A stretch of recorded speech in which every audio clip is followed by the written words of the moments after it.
Welcome to our presentation. This is Distributed Electric Propulsion Silver Team. Our original objectives were from a NASA design challenge, originally having 5 points of interest: the overall efficiency, takeoff and landing performance, reducing CO2 emissions, reducing noise, and improving safety. For UCF, we were given a needs analysis to rank each of these objectives in order of importance for our advisor, since we don't have a project manager or sponsor. These ranks are as follows: the first being reduced cost, the second being improved takeoff and landing performance, the third being reduction in noise pollution, the fourth being reduction in fossil fuel emissions, and the fifth being improvement in safety.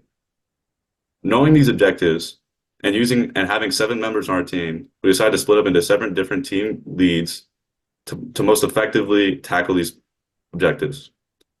Our team members include Christopher Ballantyne, the propulsions lead, William Davidson, the mechanical design lead, Brendan Allen Perez, the testing and integration lead, Jake Ware, our aerodynamics lead, myself being the project manager, Matthew Easterling being the manufacturing lead, and Elena Torres being the procurement and electronics lead. To implement our overall design goals, we went with the following design choices. For the fuselage and airframe, we opted for a semi-monocoque construction with a circular cross-section. The construction is of a hybrid balsa and PLA material, and we went with the tube and wing configuration. For the wing, we went with a 48-inch wingspan, rectangular wing with a 4-degree incident angle of attack, a Clark Y airfoil with a 6-inch chord, a hybrid plywood PLA construction, and we implemented flaperons for control. For the tail, we went with a T-tail, again a semi-monocoque construction with hybrid balsa PLA material, and we implemented elevators and rudder. Broadly, the pros of all of these design choices meant that our structure was lightweight, high strength, so we had a high strength to weight ratio, low cost. The material we used was sustainable and biodegradable. We did experience some interference drag due to our choice of a circular cross-section for the fuse. Our wing suffered from a slightly higher bending moment at the tip due to a lack of a taper. And the pros of the tail were that it had excellent stability and avoided the wing downwash at the cost of a possibility for manufacturing challenges and a possibility for deep stall. For propulsion, we implemented 8 brushless DC drone motors on each wing. It was 4 per wing. We used a commercial off-the-shelf 4.5-inch diameter prop, and we implemented the ESCs within the fuse. For electronics avionics, we used commercial off-the-shelf components, a receiver, 2 3-cell LiPo batteries. We implemented JST Y-splitters to transmit the signals. We used servo motors for control surface actuation, and we implemented a kill switch for safety. For landing gear, we used a tail dragger configuration, also with commercial off-the-shelf components. The benefit of all of these commercial off-the-shelf components were that it saved us some design work and complexity. The cons were, for the propulsion and electronic system, it was a challenge to wire and route the wires. There was a potential for prop intake interference, and we lacked onboard flight data due to our lack of system complexity by implementing sensors, and we had a high battery weight. As well as for the landing gear, offered the potential for reduced ground maneuverability or ground stability issues. The trade-off being that we benefited from less design complexity. Over the course of the design process, the plane has changed significantly. The design became more fleshed out with integration of electronics and increased structural support, including motors and mounts, servo integration, and interface with control surfaces, leading edge covers, and strengthened control surface connections. The wing stringers were also initially circular, and only 2 ran through the wing. Understanding of bending stress and that most of the wing loading would be from lift spurred a change to vertical beams. Furthermore, structural changes came through analysis of FEA, such as the addition of a 3rd wing spar. The most important findings of the FEA were the landing gear mounting being inadequate and the stress at the wing roots being unacceptably high. The first problem was solved with a new 3D printed integration piece and interface with the balsa plate, as can be seen in the version 109 update. The second challenge was overcome with extending 3D printed wing supports from the roots, as can be seen in the version 111 update. To analyze the team's aircraft, we performed a series of computational fluid dynamics simulations. The team performed simulations for multiple designs on different sections of the aircraft to inform design decisions. One major design decision informed through CFD simulations was whether to implement a T-tail or a conventional tail onto the aircraft. After using star CCM to simulate both designs, The team determined that a T-tail would be more beneficial due to less downwash from the main wing. CFD was also used to estimate the lift and drag that our wing would be able to produce. In order to optimize our DEP propulsion system, CFD analysis was performed on a variety of propeller configurations using a unique model in star CCM called the virtual disk method.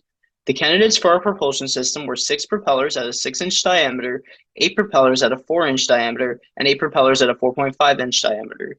These candidates were chosen based on wingspan limitations and a requirement to have a minimum of 6 propellers. The process for the 8 propellers at a 4.5-inch diameter is pictured here, along with a configuration at the bottom left of this slide. First, a single propeller CFD was performed to determine thrust, which was then linearly extrapolated to estimate the total thrust with all propellers. Then, a full wing and full aircraft CFD was performed to determine total lift and drag. An interesting finding of this analysis was that more propellers at a smaller size generated more lift than less propellers that are larger. This is likely due to the increase in dynamic pressure across the wing surface. Therefore, with these findings, we chose the 8 propellers at a 4.5-inch diameter configuration, since it generated the most lift of 8.15 pounds. Additionally, this configuration met our thrust-to-weight requirement of at least 0.75, with an estimated thrust-to-weight of 1.82 at 20,000 RPM or 66.7% throttle. With that, our drag was also 1.45 pound force, with an estimated lift to weight also of 1.27 at 66.7% throttle. I will be going over the testing and integration part of this project. This first photo shows the setup that we had for the thrust test for a single motor.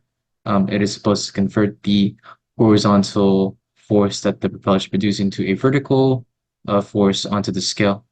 We had about a 50% maximum throttle for the test, and we had about 10% increments between all the tests.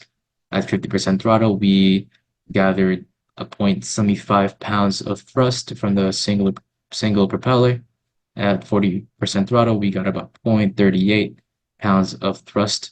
And you can see the data that we had over here for the 0 to 30% throttle. After validating all of our data, we moved on to making sure that everything works, every motor works with the configuration that we had for the battery and the wire harness and all 8 ESCs. After we were done with that, we integrated that within the plane, as you can see here. But we also had to make sure that everything works after integration. We then applied monocoat and we ran into some problems.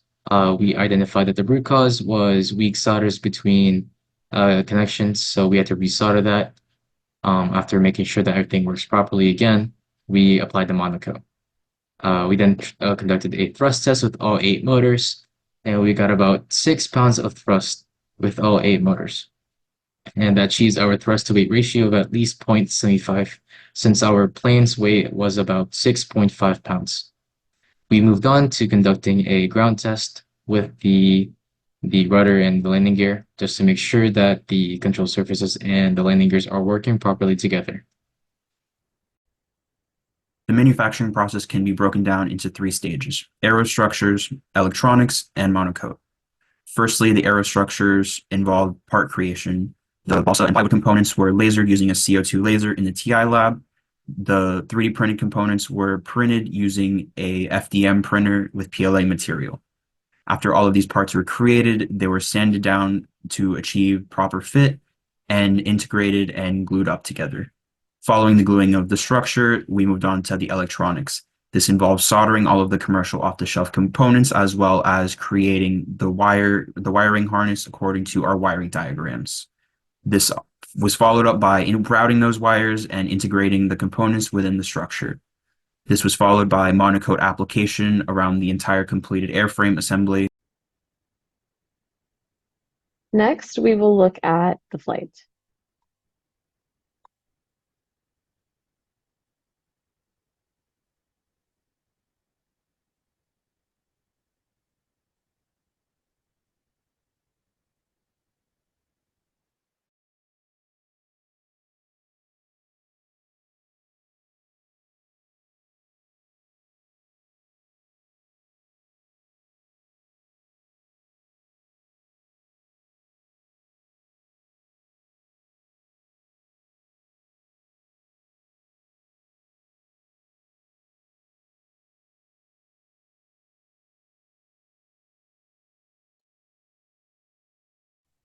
While the flight had a successful takeoff and cruise period, we did sustain some damage upon landing. The most obvious cause of this is relatively fast descent speed and then contact with the ground. It's important to note that while we took off on a relatively flat, level, and straight runway, we did land on a relatively grassy and uneven patch. Additionally, wind was between 5 and 10 miles an hour, but the gusts were up to 18, making control during descent difficult. Another important note is relatively small wing surface area. A hallmark of DEP is being able to use a smaller wing due to the increased lift caused by leading edge mounted propellers. However, when thrust is cut, a decrease in lift is experienced, causing faster descent rates. The last possible cause of landing damage was the limited options for landing gear. Due to landing gear available on the market and price constraints, instead of going with the originally designed carbon fiber landing gear, we chose to go with aluminum landing gear. Aluminum yields at a much lower strength, and therefore it failed when it hit the ground, causing other parts of the aircraft, such as the nose cone and wings, to also make contact with the ground. Potential design improvements include using stronger material for the landing gear, such as the originally planned for carbon fiber. Another option for the landing gear is utilizing spring-loaded landing gear to absorb more of the impact. And the last option would be to increase the wing area to decrease the descent speed, hoping to cause more lift and decrease the impact.